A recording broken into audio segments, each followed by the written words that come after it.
안녕하십니까. 경기도 공정국장 김지혜입니다. 최근 전 세계적인 고유가 고물가로 인해서 도내에 많은 농어민들이 농업 운영에 어려움을 느끼고 있습니다.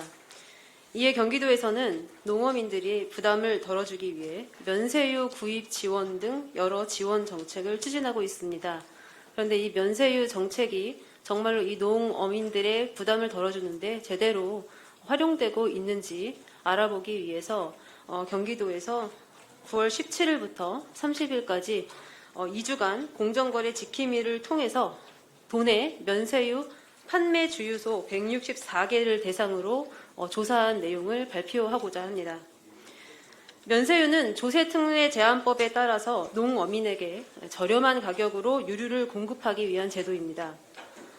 그 구조를 기본적으로 보시면 정유사 공급가에 유류세와 부가가치세를 더한 세금, 그리고 거기에 주유소 마진을 덧붙인 가격이 일반 소비자가 주유소에서 휘발유 등을 구입하는 가격입니다. 그런데 이제 농어민들에게 공급할 때에는 이 중에서 유류세와 부가가치세를 제외한 나머지 금액만 가지고 공급을 하도록 되어 있는데 이것을 우리가 면세유라고 부릅니다. 면세유 적정가는 정유사 공급가에 주유소 마진을 붙여서 그렇게 책정하게 되어 있는데 이 중간에 빠지는 면세, 그러니까 유류세와 부가가치세 세액이 잘못 계산되는 경우가 종종 발생을 합니다. 이 세액이 만약에 너무 과소하게 계산이 될 경우에는 실제로 예를 들어서 500원을 면세하게 되어 있는데 300원만 면세해서 판매했을 경우에 나머지 그 200원의 차액이 주유소의 이중 마진으로 남게 됩니다.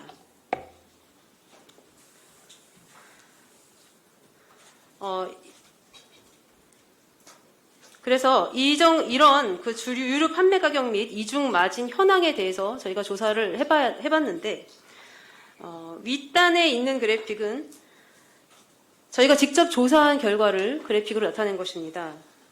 보시면 과세유가 정상가 1,740원인데 이 과세유 가격을 기반으로 면세유 적정가를 계산해보면 1,113원이지만 실제 판매는 1,234원에 판매되고 있었습니다. 즉 리터당 121원씩이 더 높게 판매되고 있었던 것입니다. 그럼 이 121원은 그대로 주유소의 마진으로 남게 됩니다.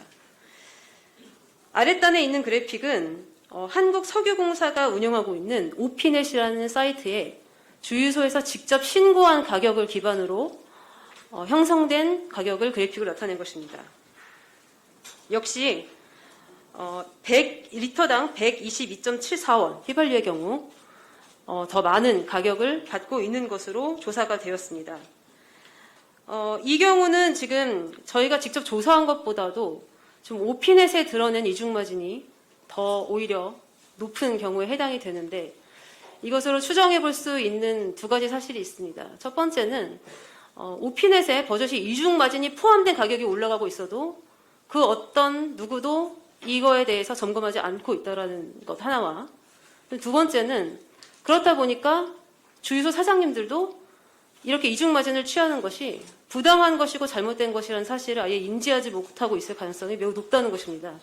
그렇기 때문에 이대로 이중마진이 포함된 가격을 버젓이 오피넷에 올리고 있는 것으로 추정이 됩니다. 그런데 석유 및 석유대체연료사업법 제38조의 2 석유제품 판매 가격의 보고 공개 및 표시에 관련된 에서는 이런 이중마진 취득이 위반 사항에 해당이 되고 과태료 부과 대상이 됩니다. 그래서 자세하게 가격 표시 주요 위반 유형을 살펴보도록 하겠습니다. 첫 번째는 면세액 오기입니다. 그러니까 그 과세유가, 즉 정상가를 기준으로 계산한 면세액이랑 그 가격 표시판상 면세액이 잘못 기입되는 그런 사례입니다. 처음에 살펴보았듯이 아까 말했던 유류세 플러스 부가가치세, 즉 면세액이 잘못 계산된 경우에 해당된다고 보고 특히 이것이 과소할 경우에는 그 차액만큼이 주유소의 이중마진으로 남게 된다. 이런 말씀이고요. 두 번째는 면세유 가격 표시판상 정상 가격과 일반 소비자 대상 정상 가격이 불일치하는 경우입니다. 그러니까 이 경우는 지금 정상 가격을 기준으로 해서 면세율을 계산하게 되어 있는데 아예 정상 가격 자체가 일반 소비자에게 판매되는 가격보다 더 높게 책정이 돼서 따라서 면세율 가격도 같이 올라가는 그런 경우에 해당된다고 보입니다. 세 번째는 면세율 가격표를 일부 또는 전체 누락하는 경우입니다. 면세율 가격 표시판은 산업통상자원부 고시에 따라서 석유류 가격 표시체 등 실시 요령에 따라야 합니다. 그런데 이에 따르지 않고 가격 표시판을 아예 설치를 하지 않거나 아니면 설치를 했더라도 내용을 누락해서 하는 경우가 굉장히 많았습니다. 혹은 사무실 내부에 A4 한 장으로 그렇게 작성해서 비치해 놓는 경우도 있었습니다. 네 번째는 오피넷 가격 보고 오류입니다. 법령에 따라서 주유소는 이 면세유 판매 가격을 결정하거나 또는 변경한 다음에 24시간 이내에 이 전자 또는 서면으로 오피넷에 이제 보고를 하게 되어 있는데 그 조사 당일 그냥 아예 오피넷 가격이랑 실제 판매 가격이 다른 경우도 다수 발견이 되었습니다. 2020년에도 저희가 한번 실태 조사를 한 적이 있었는데 그때에 비해서는 약간 이제 개선이 된 것 같아 보이긴 했지만 여전히 이런 가격 보고를 위반하고 있는 주유소가 굉장히 많이 있었습니다. 일단은 경기도에서는 이번 현장 점검 결과 각 그 현장 주유소에서 면세 계산 방법을 잘 모르는 경우가 굉장히 많아서 이 부분에 대한 지도 점검이 좀 필요하겠다라는 그런 결론을 내렸고요. 또한 이제 관련 부서 및 해당 시군에도 해당 실태 조사 결과를 전달을 해서 적절한 행정 조치가 이루어지도록 하겠습니다. 이번 실태 조사 결과가 일회성이 아니라 이제 지속적으로 효과를 발휘할 수 있도록 면세유 판매 현황을 계속해서 모니터링할 예정이고요. 그래서 결과적으로는 면세유 제도가 왜곡되지 않고 농어민들에게 실질적으로 혜택을 줄 수 있는 제도로 잘 실행될 수 있도록 노력하도록 하겠습니다. 이상으로 브리핑을 마치도록 하겠습니다. 감사합니다.